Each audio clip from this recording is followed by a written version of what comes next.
atas waktu dan kesempatan yang diberikan kepada saya. Perkenalkan, nama saya Konstantia Clara Angelika Hajon, NIM 321200096. Di sini saya akan menjelaskan mengenai sistem informasi SDM atau sumber daya manusia.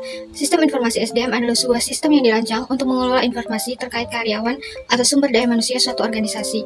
Sistem ini mencakup berbagai hal seperti informasi pribadi karyawan, riwayat pekerjaan, pelatihan, kinerja, gaji, dan lain-lain.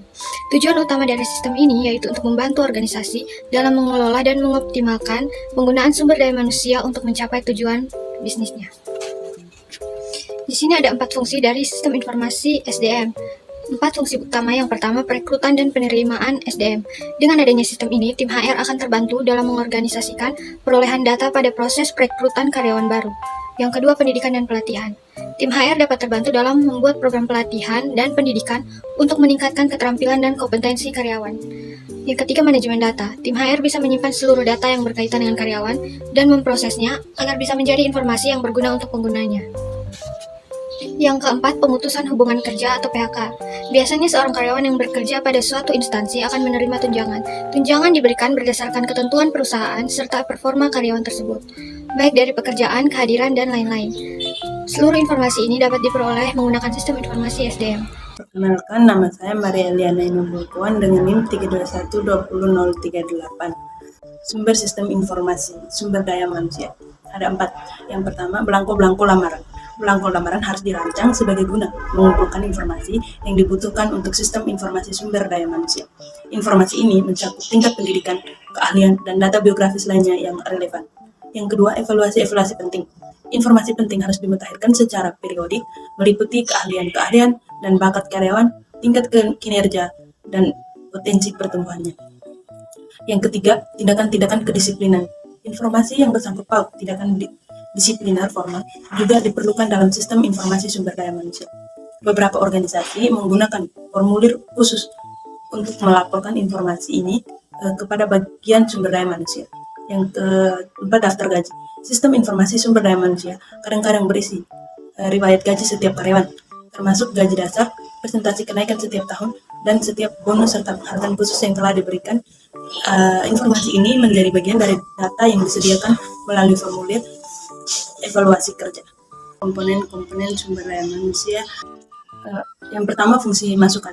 Fungsi masukan adalah memberikan kemampuan untuk memasukkan informasi personalia ke dalam sistem informasi sumber daya manusia. Fungsi ini mengumpulkan data seperti siapa yang mengumpulkan data, kapan, dan bagaimana data diproses. Yang kedua, fungsi pemrosesan sistem data dimasukkan ke dalam sistem informasi. Fungsi pemeliharaan data baru akan memperbaharui dan menambahkan data baru ke dalam basis data yang ada. Dalam sistem yang tidak terkomputerisasi, karyawan melakukan hal ini dengan tangan. Mereka mengarsipkan dokumen kertas dan membuat masukan data ke dalam arsip-arsip. Yang ketiga, fungsi pengeluaran. Merupakan fungsi yang paling terlihat dari sebuah sistem informasi sumber daya manusia. Untuk menghasilkan fungsi keluaran yang bernilai bagi pemakai komputer, sistem informasi sumber daya manusia harus memproses keluaran tersebut. Perkenalkan, saya Krisantus Rizaldo Basso dengan NIM 32121025. Di sini saya akan menjelaskan mengenai peran-peran Departemen Sumber Daya Manusia. Peran Departemen Sumber Daya Manusia ini ada 3. Yang pertama itu advisory atau counseling role, yang kedua itu service role, dan yang ketiga itu control role. Yang pertama itu advisory atau counseling role.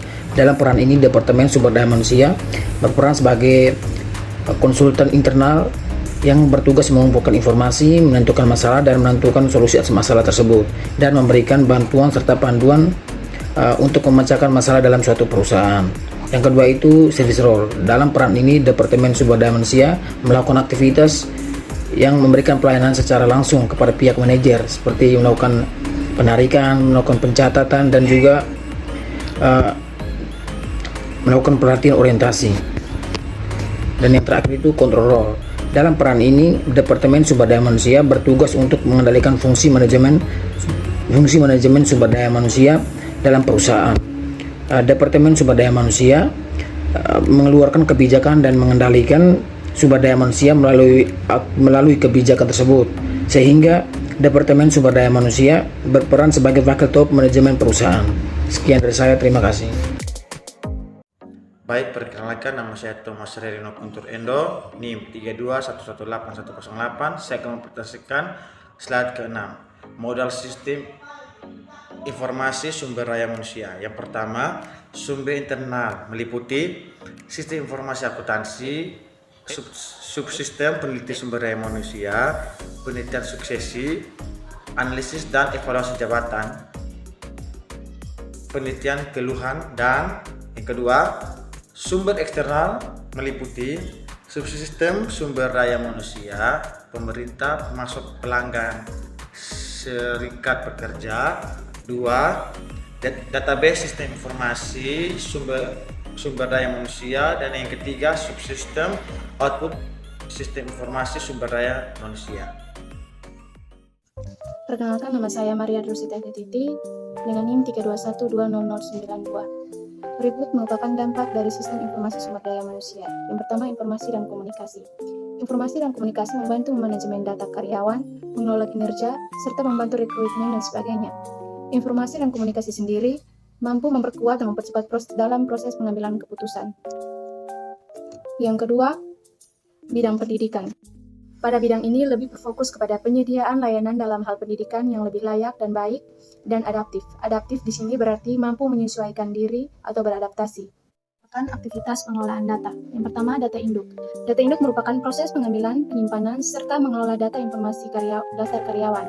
Contoh data induk yaitu nama, alamat, jabatan, dan sebagainya. Yang kedua, data transaksional. Data transaksional merupakan proses pencatatan dan pelacakan data aktivitas transaksi, apakah data tersebut itu sudah akurat atau belum. Contoh dari data transaksi ini yaitu cuti, absen, evaluasi kinerja, dan sebagainya. Yang terakhir, data referensi. Data referensi merupakan proses menyimpan informasi mengenai kebijakan serta panduan perusahaan terkait sumber daya manusia. Saya Dendrian di Samseran dengan NIM 32118016. Sistem informasi personal. Sistem informasi personal terdapat dua bagian, yaitu data primer dan data sekunder. Data primer adalah elemen data yang diberikan langsung dengan keberadaan seseorang, pegawai atau organisasi pada sebuah perusahaan. Dan data sekunder adalah tidak berkaitan langsung dengan seorang pegawai atau organisasi tersebut.